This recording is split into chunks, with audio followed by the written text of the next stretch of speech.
Let's begin our introduction to The Lion, the Witch, and the Wardrobe by C.S. Lewis.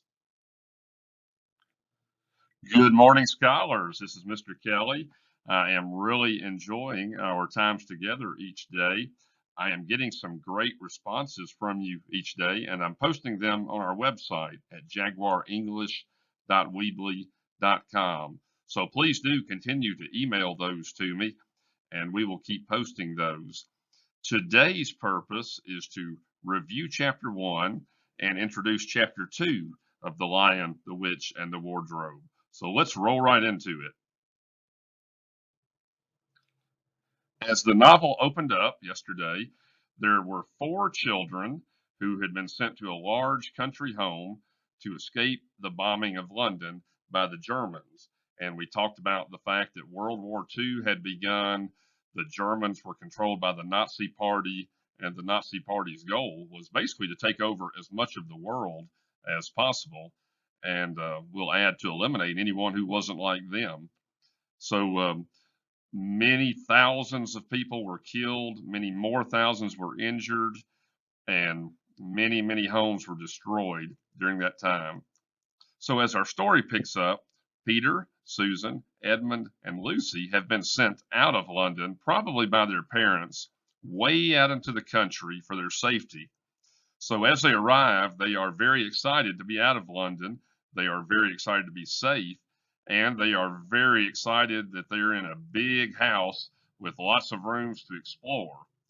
But as they begin exploring, Lucy enters the wardrobe, and everything changes as she enters Narnia. Let's watch a brief video and see how the British Broadcasting Company, the BBC, portrays Lucy's experience. This book has been recreated many times in movie form and in cartoon form, so we'll see one example showing her experience. I do apologize for the quality of the video. I was originally using a YouTube downloader program, but it turned out to be a trial program, and so I'm having to use a more primitive means, which I won't describe for legal purposes, but I think you'll easily figure out what it is.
I can always get back there if...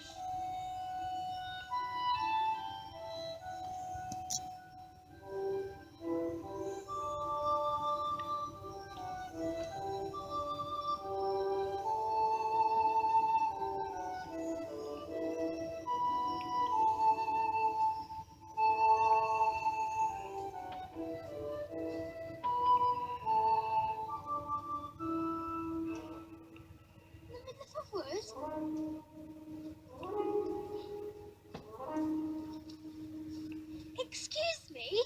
Goodness gracious. Let's discuss Chapter 1.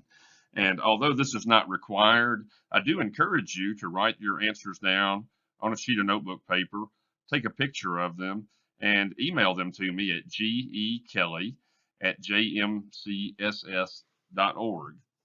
So first question, just like we would do in class, what is your first impression of each child? How do you feel about this child's personality? What do you predict will be this child's personality? In other words, there's Peter, there's Susan, there's Edmund, and there's Lucy. Now, what is your first impression of the professor? Now, if you're discussing this at home, feel free to stop the video, discuss it with your siblings or parents, and then start the video again. How do you feel about Lucy's decision to enter this strange place alone? Would you have done that? So was that decision safe? Was it a brave thing for her to do? Was it a foolish thing for her to do? Just what is your overall opinion of the decision she made to go into Narnia? Now, this is what I am really wondering.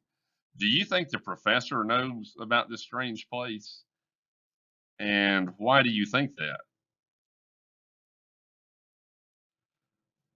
I want to give you another quick reminder that this novel is what we call an allegory.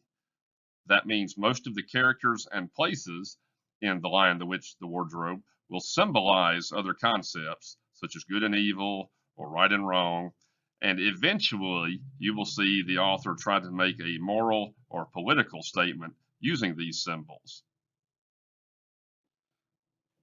Let's go over some new vocabulary words. Some of these are just new to us, and some of them are new to us as Americans because this is being told from a British perspective. So tea. You'll often hear the British refer to having tea. Tea is an English custom, which is really a light meal in the late afternoon. You will see mention of sardines. A sardine is a type of small fish. You can buy sardines here at Kroger or Walmart. They come in a small can. Silenus is a figure in Greek mythology who has the body of a man, but the ears and tail of a horse. In other words, he is one strange-looking dude. A nymph is a beautiful female figure in Greek mythology who lived in wells or bodies of water. A dryad is a beautiful female figure in Greek mythology who lived inside a tree. Bacchus is the god of wine in Greek mythology. Jollification is joyous celebration. That's a take on the word jolly. In other words, you are making the place jolly. So if we were to throw a party, we would jollify the place. Merely means simply. For example, I might say I was merely trying to explain this to you, which would mean I was simply trying to explain this to you. Lulling means to give a sense of security or to cause relaxation or sleep. We might say I was trying to lull the baby to sleep. That would mean we were trying to relax the baby to get him or her to go to sleep. There is one new phrase in the novel that might be unfamiliar to us. It is on my account, and that means because of me. So if I were to say, don't change your mind on my account, that would mean don't change your mind because of me or because of how I feel or what I'm doing or thinking. It's becoming obvious that this novel is going to have a lot of references to Greek mythology. So let's pick one of those characters, the Dryads, and watch a quick overview of them. Greek mythology, they are a type of tree spirits. Usually they are associated specifically with oak trees. But as time goes on, they are said to be the tree spirits of any types of trees. The Dryads are usually described to be female and are quite shy, usually depicted with a beauty that is very ethereal. Each Dryads are born to a specific tree. They would protect and watch over that particular tree for the rest of its life. This is because the Dryads are connected to the tree it is born to. It is connected through life, meaning if the tree dies, the Dryads would also die, and vice versa. So, if anyone harms the trees it inhabits, they will try to protect its home. They might even punish the perpetrators to death. There are apparently two types of Dryads, ones that live inside the trees and the ones that live outside or near the trees.